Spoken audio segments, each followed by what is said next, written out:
giving back, and you feel like giving back more, feel like it, like, I want to give back to the community or give back to my parents or in general, like to the world, right? Money doesn't buy happiness. A lot of people are like, oh no, that's not true. My money can buy love.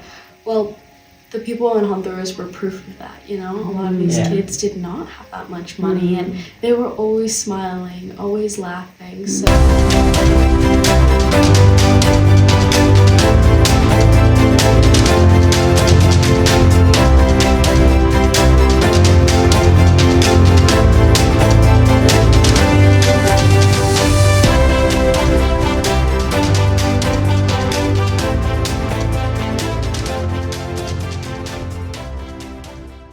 Hi Shivain. Hi. And hi Arya. Hi. Welcome back, Arya. You were here Thank before. you. And Shivain, this is your first time. I know college started for you and you've been busy with the classes and everything, right? Yes. You have a semester system or a quarter system? I have a semester system. Okay. So when do you start college? I go back on the 19th.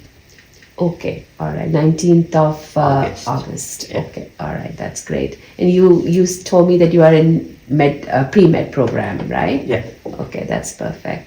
So last time I met Arya, we talked about what you've been doing with the nonprofit Prutera, and you've been volunteering your time, and that we talked about how Shivain also is helping with visiting those places and helping in the volunteering program, right?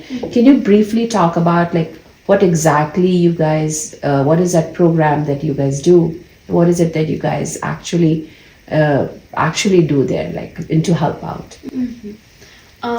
Well, we actually pair with an organization called 1,000 Schools. So Blue Terra was helping take children to help work on the schools there. So we landed in Honduras with about 10 children, and we were helping build schools, tutor children, just work at the school and interact with all the kids. Okay, all right. So, so when you were building schools, the schools basically, they're building the structures, right? Yeah. That's quite a task. Shivain, would you like to talk about it? What exactly was the schedule give me a sample of a day. Yeah. So we'd wake up pretty early, around 7 a.m. Okay. Because in Honduras there's actually only 2 roads because of their infrastructure. So even though you're going 6-7 miles, it does take a while to go on that road because everyone is using it. So we wake up at 7 a.m. They'd luckily for us, we were fortunate enough that they would provide us breakfast. Okay. From the children's home, they would prepare it and make it for us, and we'd eat, and then we would shower, get ready. It was basically normal living conditions. There were only cold running water showers, but the weather there is pretty hot, around 80s, high 80s in the winter time, so it isn't all too bad. Okay. And it's just everything you need, the basic living conditions. Okay. So we would take our bus ride to the schools where we would end up doing construction. So first, on a typical day, I'd say we were, for example, breaking ground, where we would be given pickaxes and we would have to, break ground in a line. And there are no power tools there, so this is everyone all helping out. Everyone has their line, they're breaking ground, and it's really awesome because it's actually the whole community is helping out. I see women, children, men, every single family and household just helping out because they want to better this cause and help the education of the students' lives. So it's honestly amazing. So it's like a team effort, everybody. Exactly. Okay. Yeah. So it's a real community there. Everyone is very appreciative, and they all don't complain. Actually, when I'm there, they're all working hard and they just do it and they don't say a word. It's actually amazing. Okay. Even the little kids around 7 years old. Oh. They're carrying these very heavy buckets. Okay. So everybody, after breakfast, you guys start work. You guys go from your hostel, you said, right? Yeah. Living in a hostel, right? How far? You said about 6 to 7 miles from the construction site? Yeah, I'd say around something like that. And but like I said, it takes around still 30 to 40 Okay, minutes to okay. get there. Mm-hmm. And then, so we'll do our construction day. Mm-hmm. They'll also provide us lunch at the construction site. Okay. And then we'll actually go play cage soccer because that's a big sport there. That's like their idea of fun. Oh, okay. They all love playing soccer. It's Okay. like I see kids 3 years old getting into it. Oh, wow. So Okay. and like they have their own rendition, which is cage soccer. So it's in a Okay. cage, Mm-hmm. and there's like no out of bounds like a traditional soccer field, Okay. and it's really fun. Even though like I don't have much experience playing soccer, I've played, but I'm not as good as these Oh. guys who live there. So That was like a fun activity to look forward to every day a little bit, right? exactly. Just Yeah. after a good day of construction, we can all just go have fun and play Oh, some that's soccer. good. And then go back like how long from the morning through, let's say, from 8 a.m. or We- 9 a.m. or something to what time are you We working? would probably we'd work for majority of the day. Like we Okay. would work from probably 9 to 5, basically 9 Oh, to wow. 6. Okay. Then play soccer, and then we take the bus ride home. Oh, You eat dinner. You'll shower because you're all sweaty All and dirty set. from construction. yeah. And then you're pretty much ready to sleep then and ready for the next day. Okay. We don't usually stay till 5, probably like around 3 to 4, because then usually we go to the cage soccer after that, Oh yeah, Okay. and then get Something dinner. like okay. So close to like about Yeah. 3, 4. almost. And then obviously working all day, you probably like are sweaty and tired and everything Yeah. also, right? But you could still play soccer after. That's Yeah. great, yeah. So something exciting to look forward. Exactly. So, you know, you did it for the first time, and Arya, you told me you did it before also, right? In the summer, also. So this time, December, during Christmas time, is that when you guys went, or before that? We went after. It was like we left on the 27th of Okay. December, and we went till January like 2nd or 3rd. Okay, all right. And then obviously the weather you said is nicer in December, right? And when you went in the summer, it must have been very hot. Yeah, it was quite warm. It was like, I would compare it to a Florida summer. Okay. So, they did have, fans and some sort of ventilation, but I would like to say that I did prefer the weather back in December. So I have a question for both of you. What got you interested in service? It was always like you thought, or it just happened? Maybe you can start in Arya. So actually, like I said, I formed my own podcast when I was a junior, and it was actually tied around spreading knowledge of like certain health issues in the world Okay. to the people to try and enact change. Okay. So like my goal was to help the local community and educate them. Okay. And it's actually something that aligns with Blue Terra's mission, because Blue Terra is trying to change the world and make it a better place, but through education, Okay. by partnering with these schools. Yeah. So I was, for the most part, just spreading education through my podcast, but that wasn't really enough for me. I wanted to take that next step and actually be part of enacting that change Okay. and be more hands-on. Okay. So when this opportunity came around to go to Honduras, I was on the fence about it at first, but then I was like, this is something that I really do want to do, and what I've been wanting to do, because I'm just tired of sitting on the sidelines and Yeah. just talking about it through my podcast. I want to really go out there and be part of this positive impact that I always talk about. So Okay. that's what really got me to go out there, and then I've never looked back since then. I absolutely loved my experience there. Okay. It opened my eyes, changed my perspective on everything, and it was such a like life-changing trip for me. Wow. Okay, so you are looking forward to more in the future then, Yeah, right? I'm so ready to go back. Oh wow, that's great. Yeah, what about you, Arya? Well, I think when I really started thinking about service was when I was 5 years old, and my okay. parents were like, you should think about other kids for once, when they give you that whole spiel, and it's like, maybe don't just think about yourself. And I was like, okay, what can I do? And they're like, for one, you get Christmas gifts every single year. Some of these kids in the world don't. And I honestly couldn't believe it. I know it's small, but in my head, I was Because like, you're a 5-year-old kid, you won't know, right? yeah, I was just like, oh, everyone gets gifts, So I decided to donate whatever my parents would have given me to kids in India and Australia. And we went when I was about 7 years old. And I remember all the kids running up to me and being like, thank you, and now I get a gift. Now I actually get to open something on Christmas Day. And it really made my heart hurt seeing all these little children just being like, this is the first time I've actually been gifted something, you know? And it really made me want to make a difference in the world, even though I know I'm just one person. I can't change the whole world, but I can change someone's view on the whole world through just a small thing. So then this opportunity came along and you felt that this is what also was, aligning to what you were thinking? Yeah, well, at first, it was, my mom offered it to my brother even as like a way to get started on like medical trips and stuff like that, because we wanted to do different service trips too based on his pre-med programs and stuff. But I really wanted to go, so I ended up going. And I think what really just makes the whole experience a lot better is the kids. 100% all the time.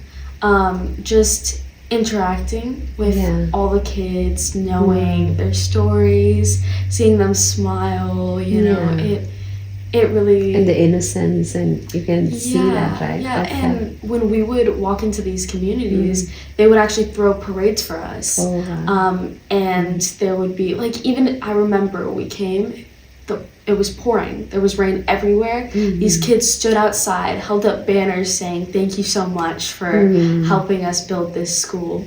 And they didn't know us, you know, and they all ran up to us and gave us big hugs. And you just feel really special and amazed that you can just help this cause just a little bit. And the feeling of fulfillment, right? Like, comes with that.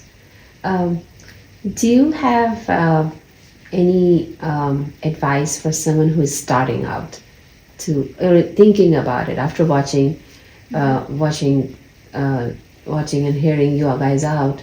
Anything about service, like any tips, any suggestions, or any advice? You can start. I would say that obviously a service trip would be amazing, the best way to start, but obviously not many people would just be ready to just go on a service trip. I understand that there's other parts to it, like finances and stuff. It's not easy to just buy a plane ticket, go to Honduras. But what I would say is, if you really wanted to start service, no matter how small, it's just getting yourself out there. Like going to your local organizations, just you see flyers everywhere. Something local, just get started, join it, and just see how it is. Because if you really want to get started, then just waiting for that moment, it's gonna pass you by. You just need to really just pull the trigger and just go out there. And just, that's the only way to really do it. Because, like I said, if you wait too long, then you may like talk yourself out of it or miss your window. But if you really wanted to experience it, you just gotta go and do it. Okay. All right. What about you, Arya? What do you think? Well, I think even thinking about service and having it in your mind and wanting to do it is already the first step, because then you can actually do something about it. But yeah, I agree with Shivane. Like, there's a lot of ways to get involved with your community, the world, you know, the country. And you can do small things, you know, like just what I did during Christmas, you know, when I was 5, donating my presents to kids. You know, and I know a lot of people think it's really time consuming, but it's really not. You can take a couple, like 20 minutes out of your day to just visit a local dog shelter and walk one of the dogs, you know. There's always ways to help out the community, because we do live in a society that does have some imperfections, and that's okay. But yeah, just get involved. Just as you can. Because I think sometimes we all think too much, like, oh, how to go about it? What day will work for me? And then making a calendar, but you know, that and then maybe that thought gets lost, and then you know. So basically, what both of you, I can hear from you, is just do it. basically. Yeah, exactly. Just wherever you can, whether it's community, whether it's home, whether it's start small, home, community, Exactly. City, country, right? Or the world, right? You Yeah. can go anywhere. What you guys are doing is going to different countries and helping, right? So that's actually amazing, taking all that time. Basically, you guys are there for like about 7 to 10, about that many days, just devoting the whole time, right? Well, for Honduras, I think we actually, unfortunately, only went for 5 days. Okay. But we lost a day in the process. Oh, so the flight delays Flight and stuff. delays. Right? Yeah. Sometimes that happens. Yeah. With Kenya, I went for, I would like to say 2 weeks, maybe a Okay. little bit more. Mhm. Yeah, and then for India a while ago when I was like 7, I think Yeah. we went for about a week. So Okay. So that again, the time can change, range. It can change from 5 to 15 or 20 minutes, Exactly. or even longer for some people. Yeah. But the effort is what that's important, right? Took the time to Exactly. go away from your regular life, and then did something. Yeah. Any message, important message you both would like to convey about anything here? Service, about what your organization is doing, or in general about motivating other people to do something. Shivin, you can start, and Arya, you can join that. Yeah, so for message, I would say that it doesn't really matter how you start. Like, obviously, the method I took was with my podcast, and then I got into the service trips. But I would say it's more of whatever you do, make sure you are really committed to it. Because I know many people, they join organizations and then they're just a part of it, and they don't really take the time to really put in the commitment. And there's, in my opinion, if you're gonna do something, you should put your full effort into it. Like when we went down to Honduras, every day at the construction site, I was giving it my all. When I was doing construction, breaking ground, whatever it was, because I'd be alongside these older women, these young kids who are also putting all this effort, and I'm like, how can I go take breaks when I see this older woman shoveling next to me? So it was to the point where like every day that I was there, I made sure I gave it my all and maximized my returns on that day, because I know that this isn't for me. Like the benefit I get out of this is just seeing the happiness on these kids' faces and the community, and just making sure that with the work I'm putting in, I know it matters. I know it's going to go a long way. No matter how small work I'm putting in, every bucket I shoveled, it's going to help them, because it's one less bucket they have to shovel, and it's going to speed up this time that's going to eventually help this community. So I would say just one message is, whatever you do, make sure you just give it your all and have full commitment to it, and really enjoy it, because I love the work I did in Honduras, and I didn't even think about the aspect of how much work it was, because of when I was in the moment, I had a drive and I had a goal that I was trying to get to. Okay, all right. What do you want to say on that? I would like to say every little thing you do or every little change matters in the world. It does. And a lot of people believe that the small things that they do towards service, it doesn't really make an impact, but yes, it does. You know, like even what Shivane said, like shoveling one more bucket will help people, you know? And just building towards our goal together, well, it's gonna change the world no matter what, you know? Did it, my last question to both of you is, did it change something in you after that trip? What changed? Like, I know you've gone for trips before, but Shivane was the first time, right? Yeah. Was this something that you felt, oh, I'm a completely, I'm a different person or something? It actually really changed my perspective on things, because I'd say in the American educational system, living in America, I'm so used to, one, I take a lot of things for granted. And it's to the point where when you're in college or you're focusing on your career, you're always thinking about how you can succeed. And there's nothing wrong with thinking about your own success. But I do say that people do lose sight of their community where they came from, and specifically the giving back aspect, because we do take a lot of things for granted. Like, not many people can go to college, get a degree and go to be a successful job. Not many people get that opportunity, especially in Honduras. So I would say that coming back from Honduras really changed my perspective on that, because in Honduras, when I was talking to these children and what they wanted to do, well, like for example, one person wanted to become an engineer, but only because he said he wanted to buy a house for his parents. Many people, they try to advance their career, right, and they only think about how they can get ahead, which is kind of this, just like I said, in the American system, it's kind of how it all works. You're trying to get ahead for yourself. But like I said, you lose sight of the things that are important, like giving back to your community and where you came from. And in Honduras, they all have that. They're not doing this for themselves. Even trying to become an engineer, he's not doing it for himself. He's doing it for his parents, help them. And I would say that's what changed me coming back, is that really resonated with me, is not losing sight of where I came from, all the things like my parents have done for me, and just how I can give back once I advance to where I want to be. Okay. All right. I think similar to him. I think that just the selflessness that I saw within everyone, no matter what, it really spoke to me, knowing that a lot of kids I know not necessarily don't really care too much about the people around them, but they're not really focused on that, which is understandable because, you know, where we grow up. But I think looking at the kids in Honduras, it really made me feel like there's so much more I can be doing for people too, you know? And, you know, my parents have done so much for me, and when I grow up, I hope I can do so much for them too, you know? And at the end of the day, it's like,